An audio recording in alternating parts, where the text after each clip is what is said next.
Berikhtiar menyadarkan suami dari perselingkuhan itu memang gak mudah.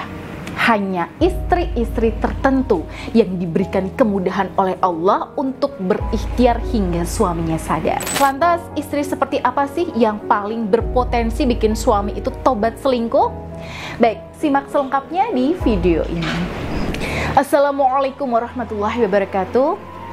Sahabat bunda yang dirahmati oleh Allah, istri seperti apa sih yang bakalan dimudahkan dalam ikhtiar menyadarkan suami yang selingkuh? Oke, langsung saya jawab di sini ya bun. Yaitu istri yang kuat, yang kokoh, tahan banting, dan gak baperan. Intinya, istri ini itu adalah istri yang kuat. Nah, definisi istri yang kuat itu seperti apa bunda? Ya, banyak dari kita di luar sana yang beranggapan bahwa menjadi kuat itu artinya ya harus bisa menasehati suami, harus bisa mengatur suami agar nggak selingkuh lagi, atau harus bisa mengubah suami dengan tangan dan lisannya. Bahkan ada yang menganggap kalau istri yang kuat itu ya harus dominan. Nah, konsep istri kuat itu nggak seperti itu bunda. Saya termasuk yang tidak setuju dengan pendapat itu. Definisi istri kuat menurut saya adalah istri yang justru mau fokus sama dirinya. Karena bagi saya, ketika kita berusaha cawe-cawe urusan suami, berusaha mengubah suami, berusaha mengendalikan suami, berusaha menguasai suami agar selalu sesuai dengan keinginannya, nah itu artinya kita sedang kehilangan self-control alias kontrol diri. Ketika kita kehilangan kontrol diri, maka kita akan cenderung mudah kepancing emosi. Mood kita akan jadi berubah-ubah sesuai dengan kondisi dan akan cenderung sulit untuk bahagia tanpa ada pemicunya dari luar. Istri yang kehilangan kontrol diri seperti ini itu adalah istri yang lemah. Nah, artinya apa? Artinya ya semakin kita fokus dengan hal-hal yang berada di luar kuasa kita, maka kita akan semakin kehilangan kontrol diri. Ibaratnya nih bun, kalau pas kita lagi di jalan, tiba-tiba tuh hujan deras. Nah, lalu kita sibuk mengeluh dan cari tahu gimana caranya menghentikan hujan itu. Nah, itu kan kayak gak mungkin ya bun. Ya, yang kita lakukan ketika hujan, ya memang dengan fokus urusan kita supaya gak kena dampaknya. Cari tempat berteduh, pakai jas hujan, masuk ke kendaraan, masuk ke dalam rumah dan sebagainya. Nah, sama halnya dengan ketika suami di sini selingkuh bun. Ketika kita berusaha mengatur, berusaha terus-terusan menasehati, berusaha mantau-mantau suami, berusaha cawe-cawe urusan suami, nanya-nanya nih soal perselingkuhan suami dan berharap suami berhenti selingkuh. Nah, itu sama halnya kita berusaha menghentikan hujan. Ya capek bun rasanya. Dan hasilnya pun ya seringkali gak sesuai sama keinginan kita. Sudah capek-capek ngomong ya ternyata nggak didengerin. Sudah menasehati malah dibantah. Malah suami di sini balik marah ke kita dan ujungnya debat kusir dan gak ada selesainya. Inilah hasilnya kalau kita terlalu fokus ke perselingkuhan suami, bukan ke diri kita sendiri. Kenapa bisa begitu? Ya seperti yang saya bilang tadi bun, ketika kita terlalu ngotot ya berusaha mengendalikan apa yang sebenarnya gak bisa kita kendalikan, sebenarnya kita itu lemah. Energi kita akan semakin lemah karena banyak yang terbuang sia-sia. Nah, makanya siapapun istri yang masih terlalu mengendalikan cara lama ini, nah ini biasanya jarang ada hasil yang memuaskan. Kenapa? Ya karena energinya lemah. Dan karena energi auranya lemah, maka dia nggak bisa memberikan pengaruh ke suaminya. Apalagi kalau energinya itu negatif. Ya, masih ada beban emosi dan rasa sakit hatinya. Nah, ini coba deh bunda bayangkan dan rasakan.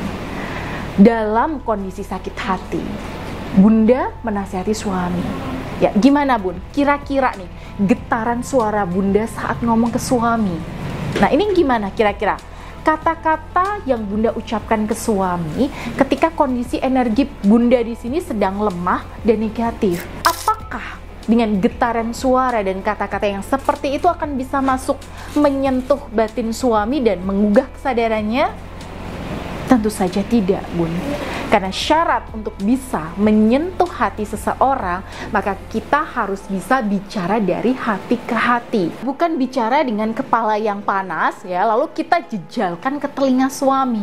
Ya, bukan seperti itu. Karena sekali lagi Bunda, kalau kita pakai cara ini, maka energi kita pasti akan lemah. Makanya saya itu bisa menebak klien-klien saya yang mana yang ikhtiarnya itu akan lebih cepat diberikan keberhasilan oleh Allah, dan mana klien-klien saya yang masih butuh proses yang panjang. Dan faktanya nggak ada satupun klien saya yang bisa sukses berikhtiar selama fokusnya itu belum ke dirinya sendiri.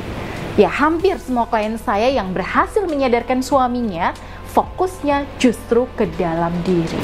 Nah, makanya ketika melihat suami keluar rumah, ya, alih-alih merasa gelisah dan takut suami bakal ketemu pelakor, nah, klien-klien saya selalu saya ajarkan untuk fokus membahagiakan diri, melakukan aktivitas yang menyenangkan, mendengarkan kajian agama, atau memperbanyak zikir.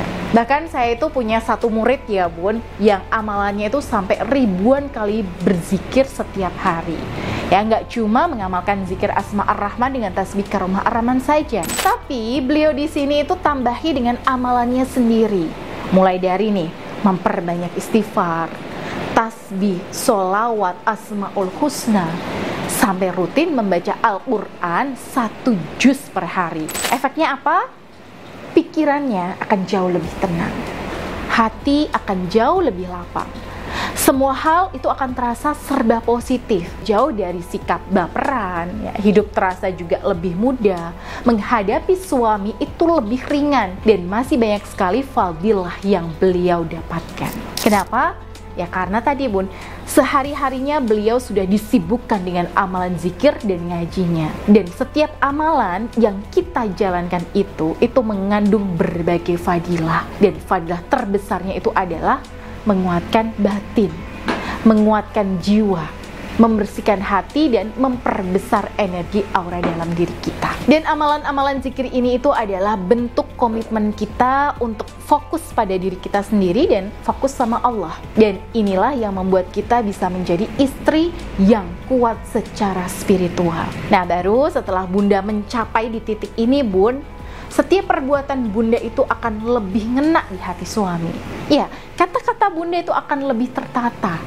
Sikap dan pelayanan Bunda itu lebih bisa dirasakan oleh suami. Dan hati suami pun insya Allah akan lebih terbuka. Kenapa? Ya karena ketika Bunda di sini itu nggak cawe-cawe sama urusannya, Bunda itu tidak dipandang suami sebagai musuhnya. Sehingga suami itu lebih kecil kemungkinannya untuk melawan Bunda.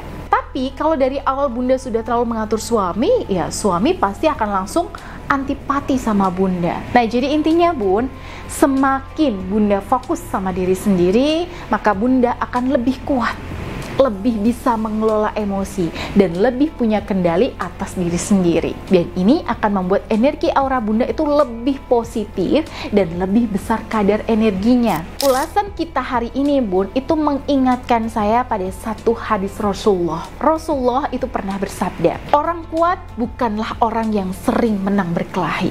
Akan tetapi, orang kuat adalah orang yang mampu mengendalikan hawa nafsunya ketika marah. Baik, itu yang bisa saya sampaikan di video ini dan semoga bermanfaat ya Bun. Nah, jangan ragu hubungi saya untuk bisa berkonsultasi secara privat atau ikut bimbingan dengan saya. Nah, caranya mudah. Bunda bisa langsung hubungi saya di nomor yang ada di sini atau bisa klik link deskripsi yang ada di video ini. Semoga bermanfaat. Saya Bunda Ayu pamit. Wassalamualaikum warahmatullahi wabarakatuh.